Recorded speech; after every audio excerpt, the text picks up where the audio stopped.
Selamat siang, salam jumpa lagi, salam inovasi bagi Bapak Ibu sekalian pada siang hari ini.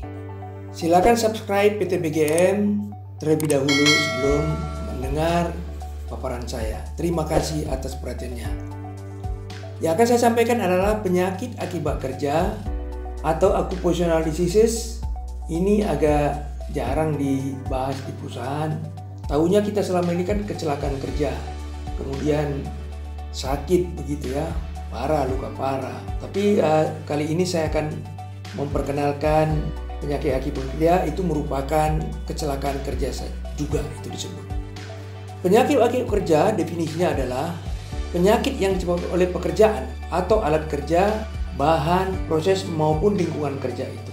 Penyakit akibat kerja merupakan penyakit artifisial. Jadi sebenarnya penyakit akibat kerja itu bisa kita hindarkan sebenarnya kan. Makanya disebut artifisial. Di sini disebutnya man-made diseases. 4 kategori penyakit kerja menurut WHO.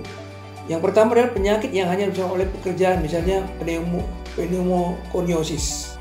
Yang kedua, penyakit yang salah satu penyebabnya adalah pekerjaan, misalnya karsinoma bronkogenik. Yang ketiga, penyakit dengan pekerjaan merupakan salah satu penyebab di antara faktor-faktor penyebab lainnya, misalnya bronkitis kronis. Yang keempat, penyakit di mana pekerjaan memperberat suatu kondisi yang sudah ada sebelumnya. Jadi sebenarnya sudah ada penyakitnya, tapi karena dia bekerja di suatu industri diperberat, misalnya asma. Faktor-faktor penyebabnya, yang pertama adalah golongan fisik, misalnya suara, bising melalui angka desibel yang melebihi nilai ambang. Radiasi, bisa panas, bisa radiasi radioaktif. Suhu, tekanan yang sangat tinggi, vibration, kemudian penerangan lampu yang kurang baik. Itu yang masuk golongan fisik. Kemudian golongan kimiawi, bahan kimia yang digunakan dalam proses maupun yang terdapat dalam lingkungan kerja. Dapat berbentuk debu, uap, gas, larutan, awan, atau kabut. Yang ketiga, golongan biologis, misalnya bakteri, virus, dan jamur. Keempat, golongan fisiologis, penataan tempat kerja dan cara kerja. Kemudian yang terakhir disebut dengan golongan psikososial. Ini baru saya bahas minggu yang lalu ya. Lingkungan kerja yang mengakibatkan stres. Diagnosinya, menentukan diagnosis kliniknya. Ini perlu dokter umum dan pengetahuan tambahan. Dia sebagai dokter hiperkes ya, yang sudah mendapat pelatihan industri, jadi dia tahu proses-prosesnya sehingga lebih cepat dia melakukan diagnosis. Menentukan diagnosis kliniknya, menentukan pajanan yang dialami oleh tenaga kerja selama ini. Menentukan apakah pajanan tersebut memang dapat menyebabkan penyakit. Kemudian menentukan apakah jumlah pajanan itu ada juga yang mengatakan exposure atau paparan yang dialami cukup besar untuk dapat mengakibatkan penyakit tersebut. Kelima, menentukan apakah ada faktor lain yang mungkin dapat mempengaruhi.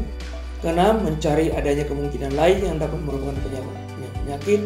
Lalu terakhir, dia harus membuat keputusan. Dokter itu agak berat memang, apakah penyakit ini disebabkan oleh pekerjaan.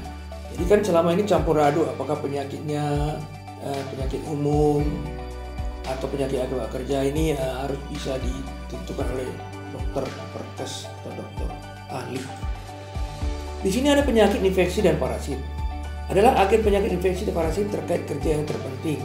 Bisa juga karena virus, hepatitis virus, rabies, ada juga B. chlamydia atau rickettsia, kemudian golongan bakteri, antraks, brucellosis, demam balik-balik itu disebut, leptospirosis, tetanus, tuberkulosis, sepsis, luka. Kemudian penyakit infeksi parasit bisa juga karena jamur, kandidiasis, dermatosis kulit, dan membran mukosa. Kemudian bisa dicampurkan protozoa, leishmaniasis, malaria, trypanosomiasis, atau infeksi cacing. Ini banyak di pertambangan ya, penyakit cacing tambang, schistosomiasis. Sumber penyakit infeksi dan parasit yang terkait dengan pekerjaan ya di pertanian ya, tempat-tempat kerja tertentu di negara yang beriklim panas kayak di Indonesia ini. Di rumah sakit boleh juga didapat itu, laboratorium klinik, ruang otopsi. Kemudian di pekerjaan yang berhubungan dengan penanganan binatang dan produknya, klinik dokter hewan, rumah pemotongan hewan, pasar daging, dan lain-lain. Pekerjaan lapangan di mana ada kemungkinan berkontak dengan tinja binatang. Pekerjaan di saluran air, sungai, parit, selokan, dermaga, kebun pertanian, dan lain-lain. Mekanisme kerjanya penyakit itu adalah infeksi terjadi bila orang tidak kebal kontak dengan agen infektif. Agen yang dapat menembus kulit utuh, antraks, brucellosis, leptospirosis, schistosomiasis, tularemia. Kemudian agen yang hanya dapat menembus kulit yang rusak, misalnya rabies, sepsis, tetanus, hepatitis virus B.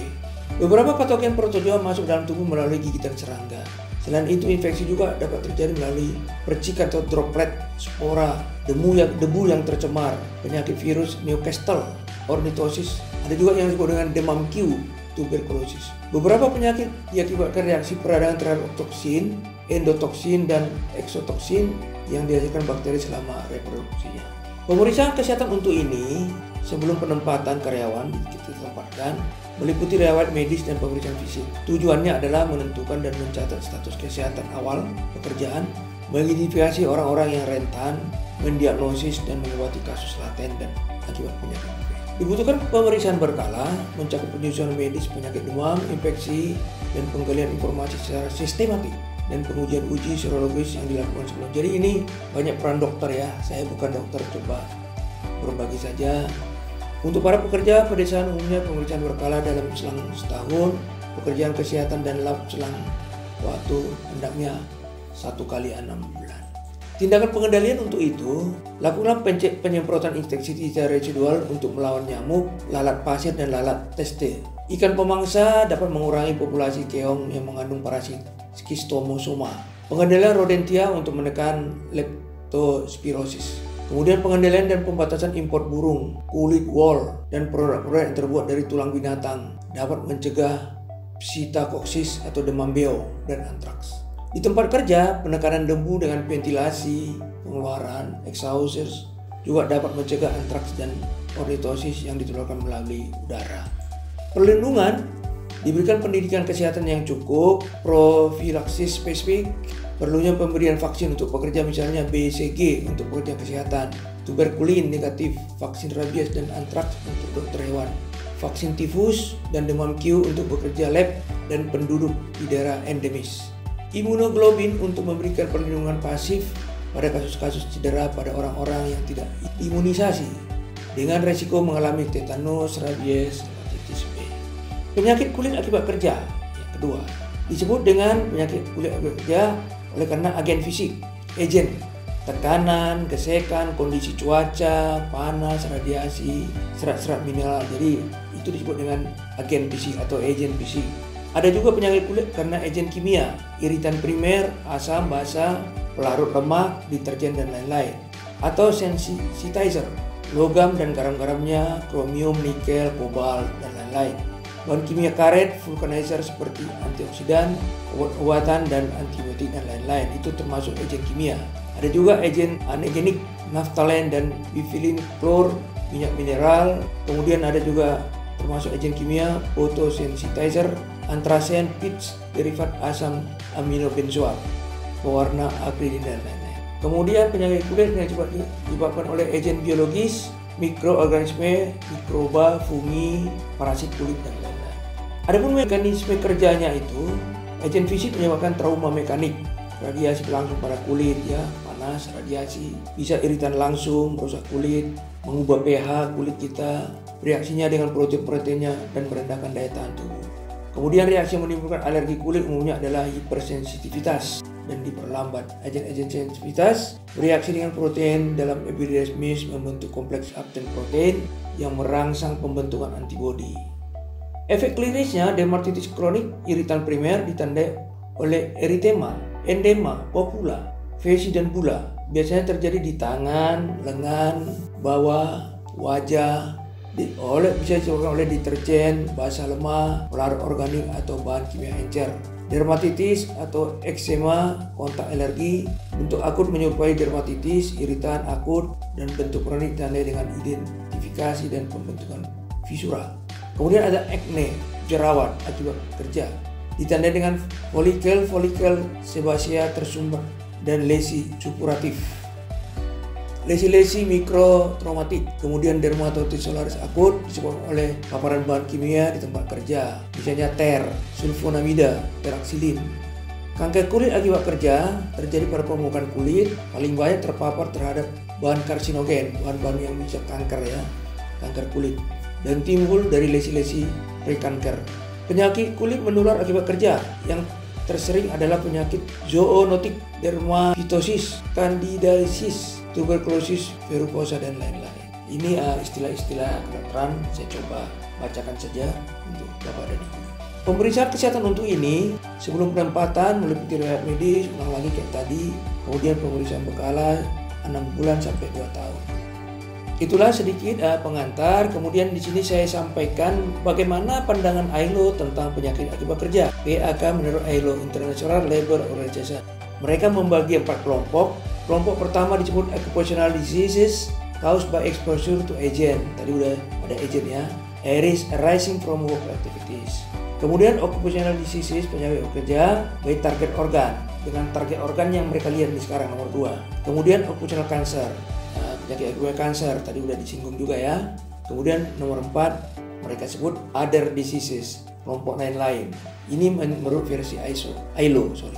Yang pertama, occupational diseases caused by exposure to agent arising from work activities. Ini saya kasih contohnya saja. Diseases caused by beryllium atau komponnya. Diseases by cadmium, diseases by phosphorus, diseases by chromium, diseases by magnesium, dan seterusnya. Ini panjang sekali sampai 36. Yang terakhir nanti diseases caused by pesticides, pestisida maksudnya. Ada juga diseases caused by ammonia. Yang kelompok 2 adalah disease caused by physical agent. Nah, jadi karena fisik ya, misalnya hearing impairment caused by noise, jadi kerusakan telinga, pendengaran karena suara bising yang melampaui nilai ambang ya, di atas 86 desibel kali ya. Kemudian diseases caused by vibration, getaran. Jadi orang yang hammer jalan itu atau alat berat itu bisa juga vibration. Disebut dengan disorders musculus, tendon, bones, joint, peripheral blood. Kemudian facial or peripheral nervous. Kemudian diseases caused by compressed or decompressed air. Jadi penyelam ya, ada compressed air, jadi udara bertekanan, atau dekompres waktu mereka naik ke atas permukaan air laut, mereka dekompres. Jadi waktu turun ke dalam laut itu mereka dapat kompresi. Kemudian disease by ionizing radiation, jadi karena radiasi. Kemudian disease caused by exposure to extreme temperature dan sebagainya. Ini banyak nanti ya. Kemudian kelompok ketiga biologi agent. Brucellosis, hepatitis viruses, mereka sebut human immunodeficiency virus (HIV). Tetanus, tuberculosis, toxic or inflammatory syndrome associated by which bacteria or fungal contaminants. Ini ulang lagi, tadi udah di penjelasan awal sudah ada kan. Anthrax, leptospirosis. Jadi ini menurut versinya ILO. Kemudian 139 diseases caused by other biological agent at work not mentioned in the preceding item. Jadi mereka melakukan penelitian terus nih ILO ini, nanti mungkin ada penyakit baru lagi yang mereka masukkan. Ini masih berkembang terus ya. Sesuai dengan perkembangan teknologi juga penyakit juga berkembang ternyata. Penyakit kerja. Melalui respiratory, jadi kan penyakit versi karena target organ. Jadi mereka target organ. Respiratory disease jadi dari pernafasan ya. Pneumococcosis caused by fibrinogen mineral dust. Jadi debu-debu yang ada serat-seratnya itu ya. Silikosis, anthracosilicosis, asbestosis yang bekerja di pabrik asbes, silikotuberkulosis, siderosis, dan ada lagi yang lain-lain nanti bisa dilihat di lampiran. Ada juga chronic obstructive pulmonary diseases caused by inhalation. Inhalation itu bernafas. Coal dust, jadi debu batu bara. Dust from stone, debu dari pemecah batu ya, atau penghalusan batu. Wood dust, jadi debu kayu. Dust from cereal and agricultural work. Dust in animal stubbles. Dust from textile, dari debu-debu tekstil. Paper dust, debu kertas, arising from work activities, dan sebagainya. Ada juga contohnya diseases of lung caused by aluminium, jadi rusaknya paru-paru karena bekerja di aktivitas aluminium. Ada diseases not mentioned in preceding items indirectly, jadi mereka akan melakukan penelitian terus. Kemudian ada namanya skin diseases. Skin itu kulit ya. Alergi, kontak dermatosis, and kontak urtikaria caused by other recognition allergy provoking. Kemudian iritan, kontak dermatosis caused by other recognized irritants agent arising from work activities not included in other item. Ada lagi yang disebut dengan musculoskeletal diosarin. Menarik ini.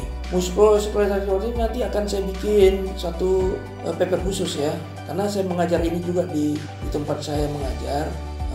Boleh juga saya nanti khusus. Tapi di sini kerusakan jaringan tubuh musculoskeletal ya. Radial stylosis tenosynovitis due to repetitive movement. Jadi gerakan yang berulang-ulang. Forceful extension. Forceful extension itu tangan kita ini dipaksa memanjang di luar batas kemampuannya. And extreme. Jadi gerakan ekstrim. Misalnya mengangkat beban ya. Posture always atau pinggang ya. Kemudian chronic tenosynovitis of hand. Jadi kerusakan tangan, pergelangan.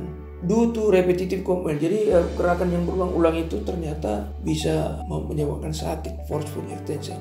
Kemudian oleration bursitis due to prolonged pressure elbow region. Jadi elbow region ini karena ada tekanan terlalu lama atau menahan beban, bisa juga carpal tunnel syndrome dan seterusnya ya. Nanti ya ini saya kasihkan dalam lampiran.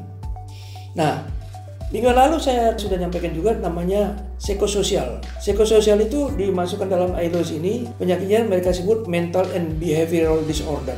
Misalnya post traumatic stress disorder. Jadi ada stress disorder karena stres terus menerus dia jadi post traumatic disebut. Atau other mental behavioral disorder not mentioned in preceding. Jadi ada mental disorder dan behavioral disorder. Jadi agak aneh dia ya. Kalau diajak bicara mungkin dia jadi ngigo.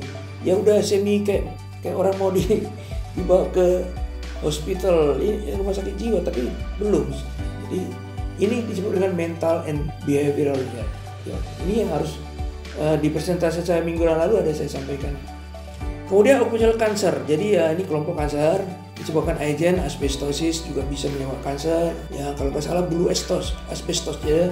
Asbestos biru itu nggak dipakai lagi, dilarang itu sekarang. Benzenin benzenin juga dilarang, itu bisa menyebabkan kanker. Bischloromethyl ester, BCMA, chromium V compounds, coal tar jadi batu bara, tar. Kemudian beta naptilamin, vinyl klorida sangat berbahaya saudara-saudara yang bekerja di daerah vinyl. Benzene, toksik nitro and amino derivatifnya, OPGN, kemudian agen-agen ionizing radiation. Hepatitis B virus, HBV, dan hepatitis C virus. Kemudian cancer caused by other agent, disebabkan agen-agen lain, at work not mentioned in this proceeding. Ada yang tidak mereka masukkan di sini, dan itu lagi diteliti terus. Kemudian penyakit-penyakit lain kan mereka bagi 4 kelompok tadi kan, ada diseases. Di sini minor nystagmus, ini orang-orang tambang nih. Kemudian other specific diseases caused by occupational or process not mentioned in this. Belum disinggung di sini dan mereka akan teliti lagi. Kesimpulan atau summary, demikianlah paparan ini saya sampaikan untuk menambah pengetahuan tentang penyakit akibat kerja, sehingga bukan hanya tenaga ahli saja yang tahu ya. Pekerja, supervisor, karyawan harus mengetahui yang bekerja di industri yang berhubungan dengan yang saya sebut tadi di atas semua. Bekerja di industri yang berhubungan dengan penyakit ini, dengan kondisi lingkungan kerjanya, sehingga semua tenaga kerja bisa terhindar, bisa pergi ke rumah sakit kalau terpapar segera supaya bisa diobati, dan semua tenaga kerja semakin sehat dan produktivitas semakin meningkat. Kami dari PT BGM akan terus membagi ilmu-ilmu yang relevan sesuai dengan bidang HSE, dan juga kami boleh berbagi bidang manajemen industri. Saya kira itulah yang bisa saya sampaikan. Terima kasih atas perhatian Bapak Ibu sekalian. Salam berinovasi. Terima kasih.